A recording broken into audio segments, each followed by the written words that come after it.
Hello students, how are you? कैसे हो? आज करते हैं चैप्टर नंबर 4।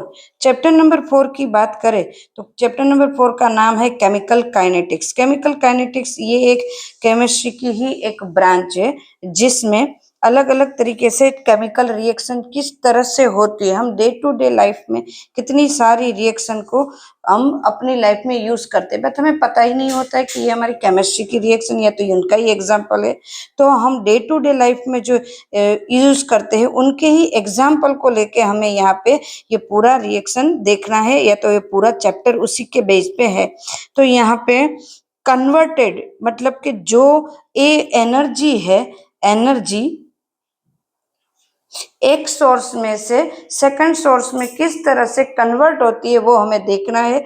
और किस तरह से होती है मतलब उसकी स्पीड क्या है, तब उसकी वेलोसिटी क्या होगी, इनके ऊपर उसका टेम्परेचर क्या होगा, मतलब टेम्परेचर, स्पीड क्या है, कितने प्रोडक्ट मिलेगी, ये सब इस चैप्टर में हम देखेंगे। एक एग्जाम्पल ले लेते हैं यहाँ पे तो आपको पता चलेगा कि कितनी सारी रिएक्शन ऐसी है जो कभी स्लो से चलती है या तो कभी स्पीड से चलती है। बहुत अलग अलग टाइप की रिएक्शन। मैं एक रिएक्शन की बात करूं तो जैसे कि हमारा कोरोशन होता है जो आयन के ऊपर होता है, वो बहुत ही स्लो रिएक्शन है, उसको होने में टाइम लगता है। जो जंग लगता है उसको, जो आयन के ऊपर लगता है उसको ये प्रोसेस होने में टाइम लगता है। उसी टाइम पे हम देखें तो कोई रिएक्शन ऐसी होती है जो जल्दी से, लाइक दिस, एक एग्जांपल ले लेते हैं अमोनिया। अमोनिया में से H2 एंड N2 डिसोसिएट होने में बिल्कुल टाइम नहीं लगता है। तो यहाँ पे ये रिएक्शन को टाइम लगता है कोरोशन में, और ये रिएक्शन जल्दी से होती है। उसी तरह हम डे टू डे लाइफ की बात करें तो, एग्जाम्पल की बात करें तो आपने देखा होगा कि कितने सारे ऐसे लोग हैं जो अपने दांतों की, टीथ की जो सर्जरी करवाते हैं या तो उसको दिखाते हैं, तो उनमें कितनी सारी कैविटीज होती है, ये सब होता है। तो उनको, उनके बीच में, दांतों के बीच में, दो टीथ के बीच में गैप हो जाता है।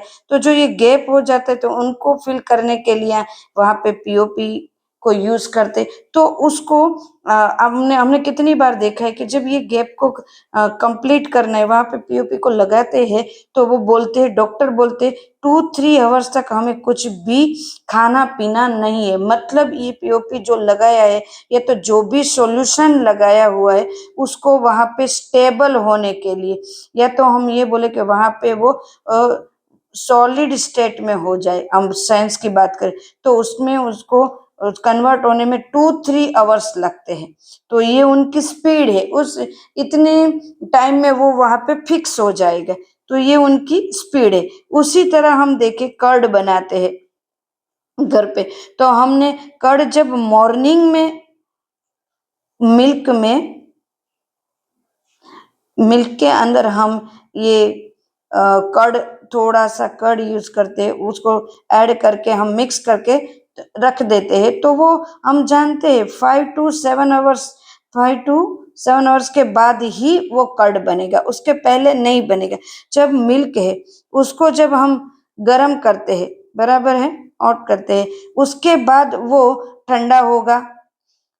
तो मान लो मॉर्निंग में हमने उसको गर्म किया तो शाम तक, इवनिंग तक वो बिगड़ता नहीं, उसके बाद वो बिगड़ना स्टार्ट हो जाता है। तो ऐसे कितने फूड है जो हमने फूड घर पे बनाए, जैसे कि दाल है, फिर सब्जी है, ये सब हमने मॉर्निंग में अगर बनाए तो शाम तक, इवनिंग तक वैसा का वैसा रहेंगे। उसके बाद उसके अंदर बैक्टीरियाज है वो क्रिएट होंगे। तो इनकी एक स्पीड होती है, बैक्टीरिया को क्रिएट होने की एक स्पीड होती है, तो हर एक की एक स्पीड होती है। उसी तरह डायमंड है, डायमंड है तो डायमंड में अब देखो वो कार्बन का बना है, उसको कार्बन ग्रेफाइट में कन्वर्ट होने में मतलब बहुत साल लग जाते हैं। अभी हमने ऐसा सुना नहीं कि मेरे घर में डायमंड पड़ा था, 10 इयर्स हो गए और वो अपने आप ग्रेफाइट हो गए, नहीं वो नहीं, वो लाखों साल हो जाएंगे तब ये उनमें, उनके अंदर बनेंगे। तो इसका मतलब ये है कि हर एक रिएक्शन को बनने में उसके जो रिएक्शन हो रही है उसके अकॉर्डिंग, जो कंपाउंड हो यूज हो रहे उसके अकॉर्डिंग उसमें टाइम लगता है कि वो किस तरह से टाइम के अकॉर्डिंग वो रिएक्शन में से प्रोडक्ट बनेंगे। तो हमने कितनी सारी रिएक्शन ऐसे थर्मोडायनेमिक्स चैप्टर में भी देखी है जिसकी स्पीड अलग अलग डिफरेंट टाइप की हमें देखे। तो यहाँ पे हमें इस चैप्टर में ये करना है कि कोई कंपाउंड है वो प्रोडक्ट में कन्वर्ट हो रहा है तो उसकी स्पीड अलग होती है और किसी को टाइम लगता है। सब्जी, कोई सब्जी को बनाने में टाइम लगता है, उसी तरह हम मैगी को देखें तो वो 5 मिनट्स में कंप्लीट हो जाती है। 2 मिनट बोलते हैं पर 2 मिनट में होती नहीं है, तो वो 5 to 10 मिनट्स में कंप्लीट हो जाती है। तो हर एक को एक अलग अलग टाइम दिया होता है। उसी तरह हर एक का एक टेम्परेचर भी होता है, अलग अलग टेम्परेचर में बनता है।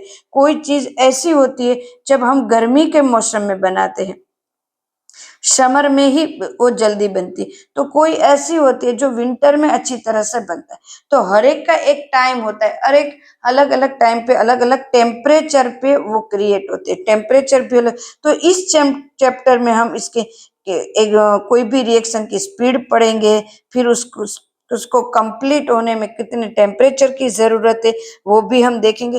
देन उसके बाद हम कैटेलाइज को देखेंगे। कैटेलाइज को देखना मतलब कौन से कैटेलाइज को हम यूज करेंगे तो रिएक्शन जल्दी होगी। जैसे हमें पता है कि वेजिटेबल घी बनाना है, हम लेते हैं ऑयल लेते हैं, ऑयल का हाइड्रोजिनेशन करते हैं। हाइड्रोजिनेशन मतलब उसके अंदर हाइड्रोजन ऐड करना करते हैं तो वेजिटेबल घी बनता है। तो ये वेजिटेबल घी जो बनता है वो अगर निकल कैटेलाइज लिया तो निकल कैटेलाइज के प्रेजेंट में वो अच्छी तरह से हम जल्दी से बना पाएंगे। तो यहाँ पे कैटेलाइज का वर्क क्या होता है तो कैटेलाइज है वो कभी रिएक्शन में पार्ट नहीं लेता, पर उनकी प्रेजेंट में वर्क है वो जल्दी से कंप्लीट होता है। तो इस चैप्टर में हमें ये समझना है कि कौन कौन से कितनी एनर्जी देनी पड़ेगी, कितने टेम्परेचर की जरूरत पड़ेगी, कितने स्पार्क, कितने कैटेलाइज, और हाँ कोई रिएक्शन हो रही है तो कितने परसेंटेज कम होंगे। मतलब टाइमिंग दिया हुआ है 1 आवर्स, तो 1 आवर्स में वो 50% कम होगी, 80% होगी या 20 या उससे भी कम होगी। तो उस ये चैप्टर में हम ये भी पढ़ने वाले हैं। तो मतलब इस चैप्टर में पूरी के पूरी रिएक्शन के बारे में पढ़ने, बट इसमें जो भी हम एग्जाम्पल लेंगे वो डे टू डे लाइफ में जिस तरह से हमें लिए है, हम यूज करते हैं किचन के ही सारे ऑलमोस्ट एग्जाम्पल को हम लेंगे ताकि हमें इस चैप्टर को पढ़ने में आसानी रहे, इजीली हम उसको अंडरस्टैंड कर पाए। Clear students? तो ये मैंने सिर्फ इसका यहाँ पे सिर्फ इंट्रोडक्शन दिए कि इस चैप्टर में दिस इज इंट्रोडक्शन। ये पूरा का पूरा चैप्टर क्या है तो कि ये पूरा का पूरा चैप्टर केमिकल काइनेटिक्स है, मतलब किस तरह से वर्क होगा। हम लैब में भी हम देखें तो कितनी सारी रिएक्शन ऐसी होगी कि आज हमने सॉल्यूशन बनाया है, उसको रख के जाएंगे, फिर सेकंड डे उसके अंदर उसका रीडिंग लेंगे। क्यों? तो कि सॉल्यूशन जो बनता है उसमें टाइम लगता है, उसको सॉल्यूशन बनाने के लिए 2 to 3 कंपाउंड की जरूरत होगी। तो ये 2 to 3 कंपाउंड को एक दूसरे में मिक्स होने में टाइम लगेगा, तो देन सेकंड डे हम उसका रीडिंग लेते हैं। तो ऐसे भी हमारी कितनी प्रैक्टिकल है जो हमारे प्रैक्टिकल जर्नल में, भले ही वो एग्जाम में नहीं पूछे जाते क्योंकि वो 2 दिन में कंप्लीट होती है तो एग्जाम में नहीं पूछे जाएंगे, ऐसे हमारे घर में भी ऐसे कितनी सारी रिएक्शन है वो 2-3 दिन में फिनिश होती है।